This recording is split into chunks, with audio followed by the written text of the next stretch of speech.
மித்ரா, என்ன யோசிக்கிற? வா.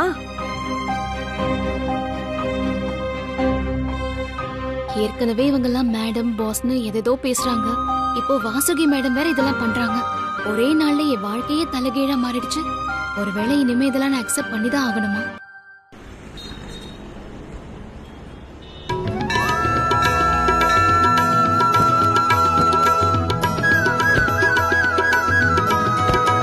மித்ரா, வாமா.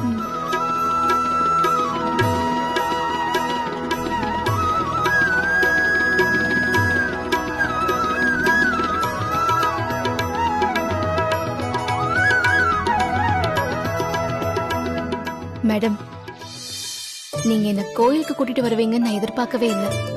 காலையில கோயிலுக்கு வந்துட்டு தான் வேலைக்கு போகணும்னு நினைச்சிட்டு இருந்தேன். டைம் ஆயிடுச்சு, சரி நாளைக்கு பாத்துக்கலான்னு வேக வேகமா ஹாஸ்பிட்டலுக்கு ஓடுனேன். நீங்க என்னடா அண்ணா என்ன இங்கேயே கூட்டிட்டு வந்துட்டீங்க. மித்ரா, நமக்கு கஷ்டம் வந்ததும் கடவுள்கிட்ட எவ்வளவு வேகமா வேண்டுதல் வைக்கிறோம்.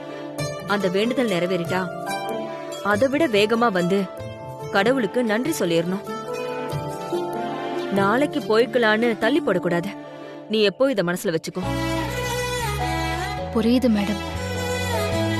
கடவுள் கஷ்டத்தை கொடுக்கும் போது மட்டும்தான் நாம் அவரை நினைக்கிறோம். நல்லது பண்ணும்போது நாம் அவரை மறந்துடுறோம்னு சொல்றீங்க. இல்ல இல்ல, கடவுள் நமக்கு நல்லது மட்டும்தான் கொடுப்பாரு. நாம தான் இது நல்லது இது கெட்டதுன்னு பிரிச்சு பாக்குறோம். தாரா கூட வினைக்கு நடக்க வேண்டிய கல்யாணம் நின்னப்போ கடவுள் கெடுதல் பண்றாருன்னு நினைச்சேன். இப்ப பாரு, உன்னை எனக்கு மருமகளா கொடுத்து இந்த கல்யாணம் நின்னது நல்லதுக்கு தான்னு சொல்லாம சொல்லிட்டாரு. சரி, உள்ள போலாம்.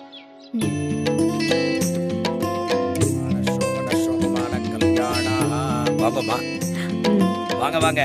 எப்பொழுதுமே நீங்க ரெண்டு பேரும் தனித்தனியா வந்து சந்திப்பீங்க. ரெண்டு பேரும் ஜோடியா வந்திருக்கிறத பாக்கறச்ச ஏதோ நல்ல காரியம் நடந்திருக்குன்னு மனசுல தோன்றது. என்னம்மா, நான் சொல்ற சரிதானா? நீங்க சொன்னா சரியா தானே இருக்கும் சாமி. ரெண்டு பேரும் தனித்தனியா வந்து சாமி கும்பிட்டாலும் ஒரே வேண்டுதல தானே வச்சோம்.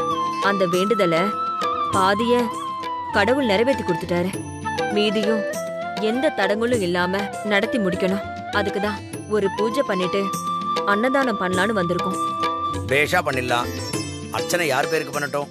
வினய், கன்னிராசி, கன்னியாராசி, உத்திராட நட்சத்திரம், உத்திரா நட்சத்திரம். மித்ரா, மித்ரா, கும்பராசி, சதய நட்சத்திரம். சதவிஷய நட்சத்திரே கும்பராசோ ஜாதஸ்யா. இவங்க தான் உங்க மருமகளா? ஆமா. கடவுள் எங்க ட்விஸ்ட் அண்ட் டேன் வச்சிருக்கான்னு பாத்தீங்களா?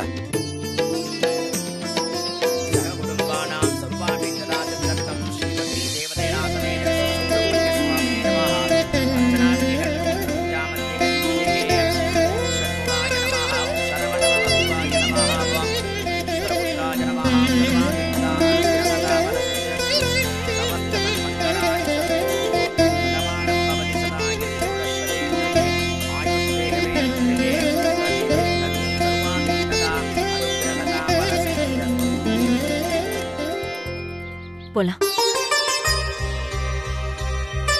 வாங்கம்மா, வாங்க. அம்மா, நீங்க சொன்னபடியே ரெடி பண்ணி வச்சுட்டேன். உங்க கையால நீங்களே கொடுத்துருங்கம்மா. சரி, நீங்க போங்க. சரிங்கம்மா. மித்ரா, நீ உன் கையால குடுமா. குடுமா.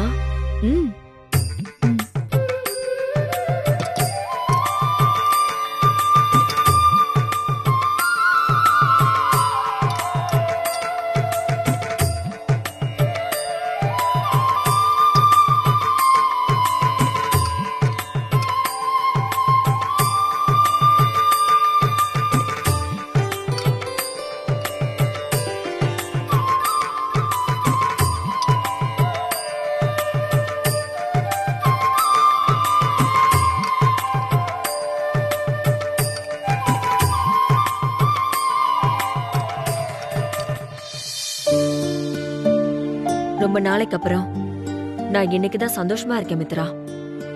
என் பையன் வினைக்கு கல்யாணம் பண்ணி வச்சா அவன் உயிருக்கு இருக்கிற கண்டம் சரியாக ஒரு சின்ன வாய்ப்பு இருக்குன்னு தான் நினைச்சேன். அந்த சின்ன வாய்ப்பையும் மிஸ் பண்ணிட கூடாதுன்னு தான் இவ்ளோ கஷ்டப்பட்டேன். ஆனா இப்ப அப்படி இல்லம்மா. நீதான் என் மருமகன்னு எப்ப தெரிஞ்சதோ அப்பவே எனக்கு தோணிடுச்சு. என் புள்ளைக்கு ஒரு ஆபத்தும் வராது. அவன் 100 வருஷம் நல்லா வாழ்வான்னு நம்பிக்கையும் வந்துருச்சு. இந்த கோயில்ல நின்னு சொல்ற மித்ரா, நீயும் வினையும் ஒரு குறையும் இல்லாம கடைசி வரைக்கும் சந்தோஷமா இருப்பீங்க.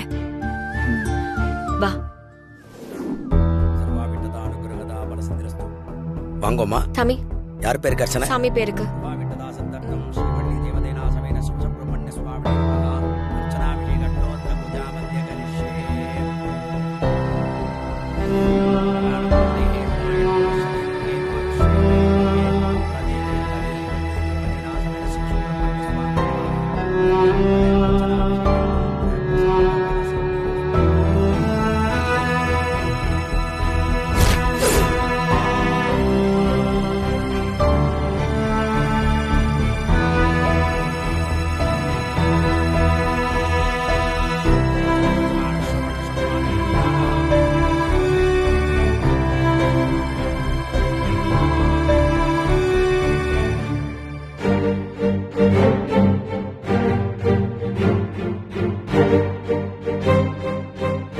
குடும்பமும் இவ கூட தான் சுத்துதா? இப்ப போய் பேசலாமா வேணாமா? சரி போவோம். போய் அன்னைக்கு இவ்வளவுதான் கட்டிக்க போறேன்னு சொல்லி கடுப்பேத்துனானே, அத ஆண்டி கிட்ட சொல்லுவோம். அப்பதான் இதுக்கெல்லாம் ஒரு முடிவு கட்ட முடியும். Hi aunty. தாரா, வா வா. மித்ரா, இப்படி வாமா. என்னம்மா தாரா, கோயில் பக்கம்லாம் வர? மறுபடியும் ஏதாவது மாப்பிள்ளை வீட்டுல வர சொன்னாங்களா? அதெல்லாம் ஒண்ணும் இல்ல ஆண்டி, சும்மாதான் வந்தேன். என்னம்மா இது, ரொம்ப நாளா மாப்பிள்ளை பாக்குறாங்க போலயே.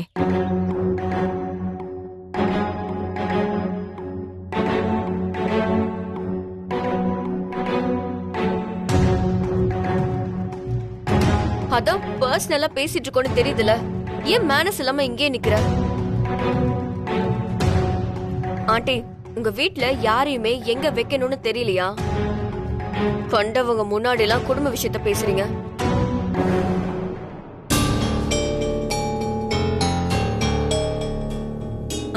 நீ யார பத்தி பேசிட்டு இருக்க? இங்க யாரு கண்டவங்க இருக்காங்க? எல்லாம் நம்ம குடும்பத்து ஆளுங்க தானே. உங்க வீட்ல எடுபுடி வேலை பாக்குறவங்க, உங்க வீட்ல தோட்ட வேலை பாக்குறவங்க எல்லாம் நம்ம ஒரு பேச்சுக்கு வேணா குடும்பம்னு சொல்லிக்கலாம். ஆனா அவங்களும் நம்மளும் ஒன்னாயிடுமா? தாரா, புரியுற மாதிரி சொல்லு. நீ யார பத்தி பேசுற? ஆண்டி, இவையே இங்க நிக்கிறா. ஓ மித்ரா, நீ வாமா வாமா. ஏன் மருமக ஏன் கூட இல்லாம பின்ன வேற யார் கூட இருப்பா?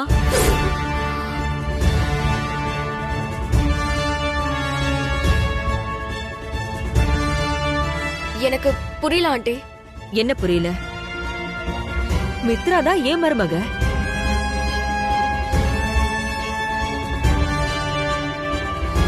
என் பையன் வினையோட வருங்கால மனைவி.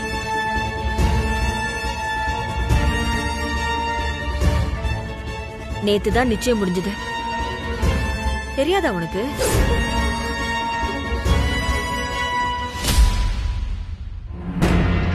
ஆண்டி, உங்ககிட்ட கொஞ்சம் தனியா பேசணும். மித்ரா, நில்லு. தாரா, நமக்குள்ள தனியா பேசிக்கிறதுக்குள்ள எதுவுமே இல்ல. எதுவா இருந்தாலும் இவளுக்கு முன்னாடியே பேசு. மித்ரா முன்னாடி என்ன பேச முடியுமோ அத மட்டும் நீ என்கிட்ட பேசினா போதும். என்ன இருந்தாலும் என் ஃபேமிலி தானே எனக்கு முக்கியம். மத்தவங்களா அப்புறம்தான்.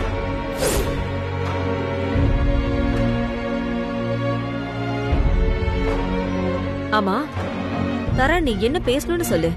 எங்களுக்கு நிறைய வேலை இருக்கு. என் மருமகளா வரப்போறவளுக்கு 2.5 லட்சத்துக்கு முகூர்த்த புடவை வாங்கணும்னு நினைச்சேன். ஆனா அவ்ளோ காஸ்ட்லியா? எங்களுக்கு பிடிச்ச டிசைன் புடவை சென்னையில எங்கேயுமே இல்லையா. காஞ்சிபுரம் போய் தான் வாங்கணும். அப்புறம் நகை எல்லாமே நவரத்ன தீம். அப்படின்னா தெரியும்ல, கல்யாணத்தன்னைக்கு நவரத்னங்களையும் ஜொலிக்கணும் என் மருமக.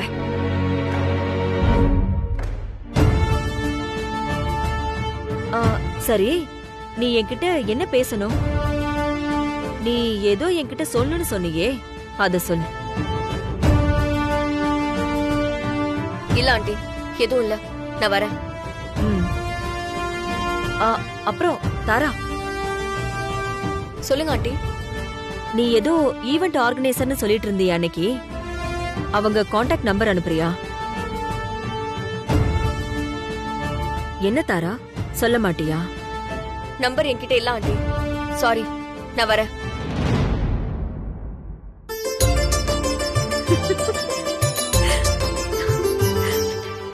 போறத பாரு.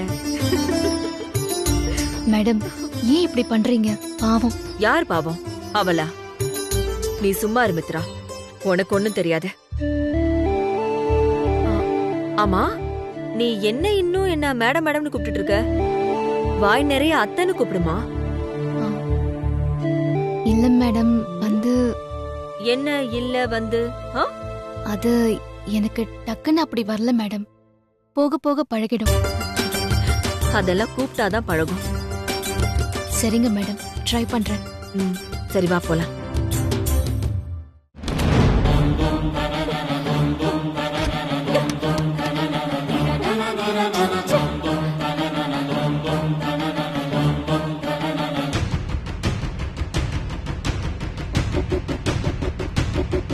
அந்த ஆண்டிக்கு அறிவு எதுவும் கெட்டு போச்சுன்னு தெரியல. போயும் போயும் இவ்வளவு போய் கல்யாணம் பண்ணி வைக்க பாக்குறாங்க.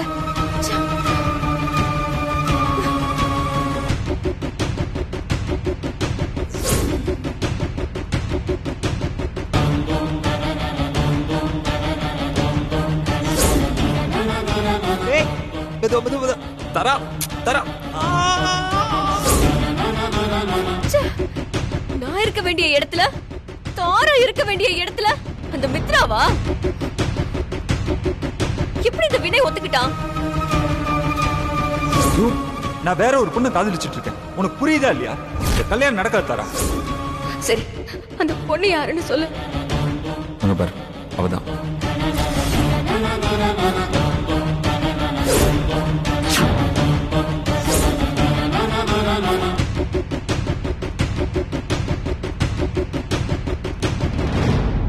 ஆனா ஒரே ஒரு கண்டிஷன். என்ன கண்டிஷன்? என்ன கல்யாணம் பண்ணிக்கிறேன்னு சொல்லு, கண்ணை முடிட்டு சாப்பிடுறேன். அவ எப்படி வேண்டான்னு சொல்லுவான்? முன்னாடில இருந்து அவ பின்னாடி தானே சுத்திட்டு இருந்தான். வினய் டேஸ்ட் இவ்வளவு மட்டமாவா போயிரும்?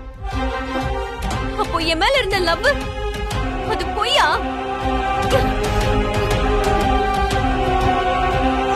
உன் அன்பு எனக்கு புரியுது.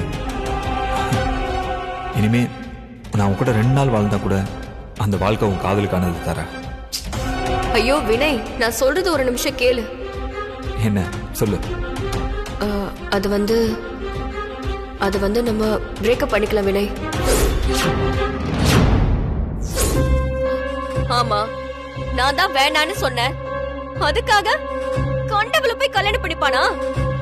ஒரு தகாதர வேணாம்.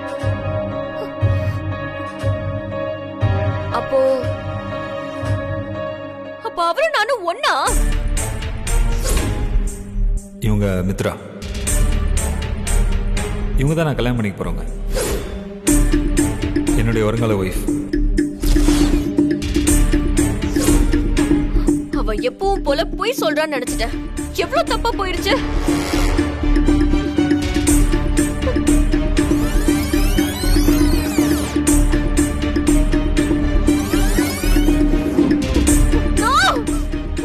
இது நடக்கவே கூடாது, நடக்கவே கூடாது, நடக்கவே விட மாட்டேன்.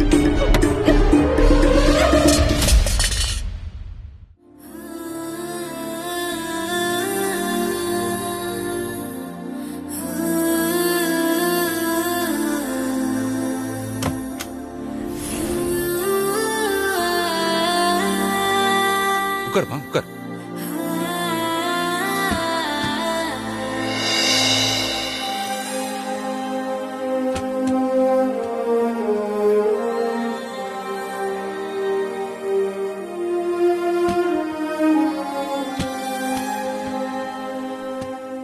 இந்தம்மா வாங்கி.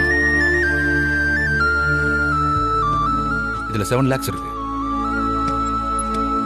அக்ரிமெண்ட் படி பேலன்ஸ் அமௌண்ட் ஆஃப்டர் மேரேஜ் முடிஞ்சதும் செட்டில் பண்ணிடலாம். தேங்க்யூ. நீ எதுக்குமா தேங்க்ஸ் சொல்ற? நாங்க தான் உனக்கு தேங்க்ஸ் சொல்லணும். சரி, நான் கிளம்புறேன் சார். மித்ரா, ஒரு நிமிஷம் சார். உட்கார்.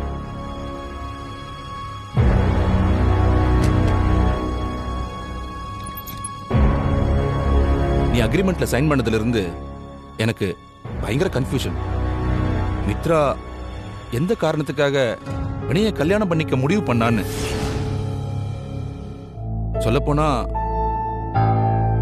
இதனால எனக்கு சரியா தூக்கம் கூட இல்லைன்னு சொல்லலாம். இந்த விஷயத்தை நீ என்கிட்ட சொல்லணும்னு அவசியம் இல்லதான். ராமகிருஷ்ண ஒரு இக்கட்டான சூழ்நிலையில் இருக்கிறத புரிஞ்சுக்கிட்டு ஓகே சொன்னியா?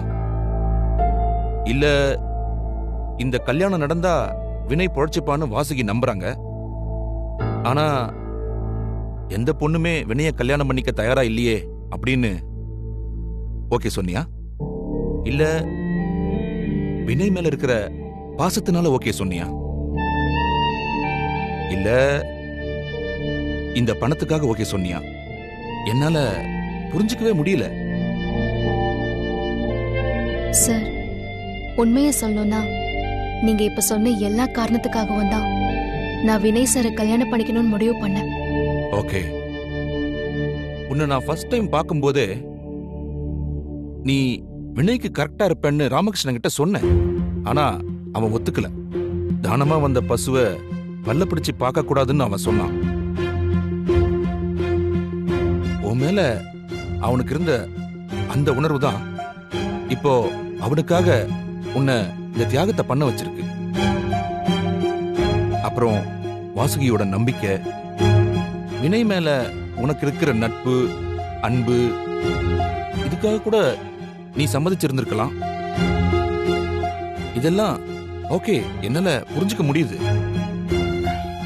ஆனா பணத்துக்காகன்னு சொல்றதுதான் என்னால ஏத்துக்கவே முடியல மித்ரா. ஏன் சார்? எனக்கெல்லாம் பண தேவைன்னு எதுவும் இருக்காதுன்னு நினைக்கிறீங்களா சார்? உனக்குன்னு இல்லம்மா, இங்க இருக்கிற எல்லாருக்கும் பண தேவை இருக்கு, இல்லைன்னு சொல்லல. ஆனா உனக்கு தான் ஃபேமிலி இல்ல, சொல்லிக்கிறதுக்கு உறவுக்காரங்கன்னு யாரும் இல்ல. அப்படி இருக்கும்போது உனக்கு எதுக்கு இவ்வளவு பணம்? அதுதான் கேள்வியா மறுபடியும் மறுபடியும் மண்டைக்குள்ள ஓடிக்கிட்டே இருக்கு. தெரிஞ்சோ தெரியாமலோ நான் ஒரு அனாதைன்னு பொய் சொல்லிட்டேன். ஆனா அப்படி பொய் சொன்னது எவ்வளவு நல்லதா போச்சுன்னு இப்ப யோசிக்கும் போது தோணுது. எனக்கு ஒரு ஃபேமிலி இருக்கு, அப்பா அம்மா தங்கச்சிலாம் இருக்காங்கன்னு இப்ப சொன்னா டாக்டர் ஏ சம்மதம் மட்டும் பத்தாது, உன் பேரண்ட்ஸ் சம்மதமும் வேணும்னு ஸ்ட்ரிக்டா சொல்லிருப்பாரு. மித்ரா, என்னம்மா யோசிக்கிற? இல்ல சார், எனக்கு இதுக்கு என்ன பதில் சொல்றதுனே தெரியல. மித்ரா, ஒரு லாயரா என்னோட இத்தனை வருஷ அனுபவத்துல சொல்றேன், உன்னை என்னால புரிஞ்சிக்கவே முடியல. நீ ஏன் என்கிட்ட சொல்ல தயங்குறன்னு எனக்கு தெரியல. உன்னோட அப்பா ஸ்தானத்துல இருந்து நான் தான் உனக்காக நிச்சயத்தட்டு வாங்கினேன். அது ஏதோ ஒரு ஃபார்மாலிட்டிக்காகன்னு நீ நினைச்சிருக்கலாம். ஆனா நான் அப்படி நினைக்கல. உன்னை என் மகளாதான் நான் நினைக்கிறேன். எதுக்காக இந்த பணம்னு சொல்றதும் சொல்லாததும் உன் இஷ்டம், நான் கம்பல் பண்ண மாட்டேன். ஆனா நாளைக்கு உனக்கு ஏதாவது ஒரு பிரச்சனைன்னா அது எங்களையும் சேர்த்து பாதிக்கும். அதை யோசிச்சுக்கோ. சார், நீங்க இவ்ளோ சொன்ன அப்புறமும் நான் அதை மறைக்கணும்னு நினைக்கல சார். ஆனா நேரம் வரும்போது நானே உங்களுக்கு சொல்றேன். நான் வரேன் சார்.